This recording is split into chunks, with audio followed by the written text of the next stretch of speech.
pagkakataon na nasaktan na bigo. Mukhang delikado na naman ako. Bakit ba kinikilig na naman ako? Pero ngayon ay parang kakaiba. Pag nakatingin sa iyong mata, ang mundo ay kalma. Ngayong andyan ka na, di magmamadali ko lang. Katabi ang saan ko kay pumuti. Di na maghanap ng kung anong sagot sa mga tanong, dahil ikaw ang katiyakan ko. Hindi na ako bibitaw, iyong ikumagal sa'yo. Kung meron ng kulay ang aking nagsisilbing tanglaw.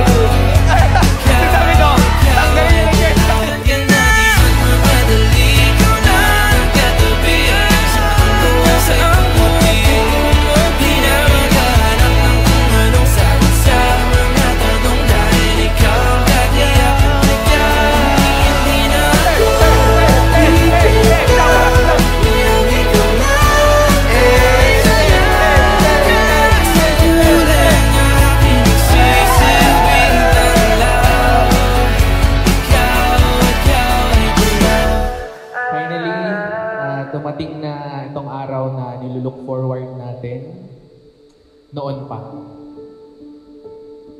Gusto kong i-take tong opportunity na to, itong araw na to, para iparamdam sa'yo kung gaano kita kamahal.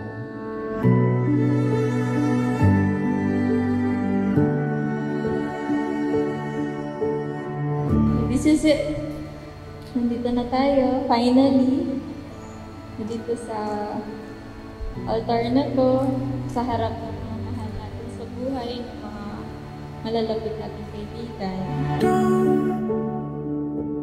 Tell me to calm down. Look all around us here.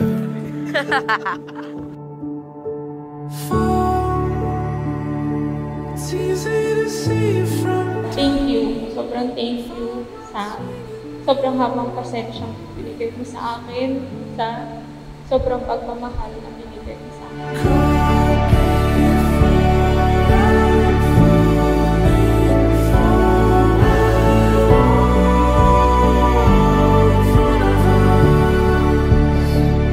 Ready na, bibigyan ko kayo ng apo agad.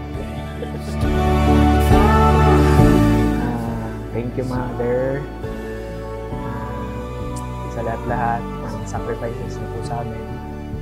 Basta promise, kung ano po ako na hindi pa kami kasal ni Lucy, walang magbabago. Sure yun.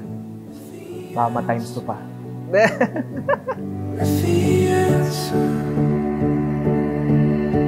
Mahal, pangakong bibigyan kita ng masaya at komportable buhay. Pangakong aalagaan kita at proprotektahan habang buhay. Pangakong magiging tapat akong asawa. Pangakong magiging mabuti akong ama sa mga future babies natin, mga 12. Joke lang. Pangakong mamahalin kita habang buhay kahit hanggang sa huling hiling.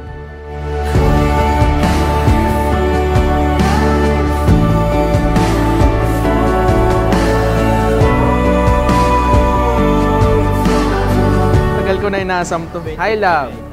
I know you've been waiting for this for a long time now. Alam ko namang afford mo, pero di mo binibili. Super deserve mo. Super deserve mo to. Power, sabi niya. Love, thank you so much sa gift na to. See you mamaya.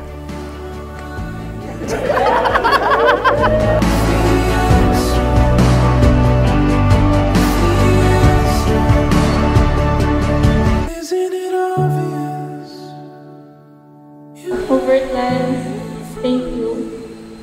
Dahil binigyan mo ako ng ganito. Napakaganda na iman. So, salamat sa lahat. Mahal na mahal.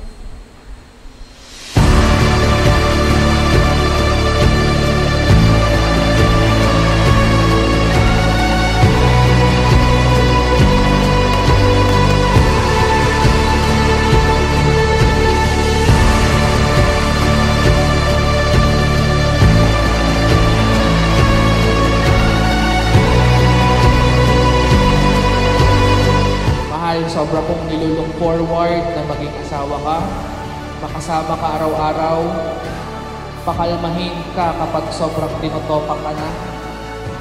At syempre, sabay pa nating abutin yung mga pangarap na meron tayo.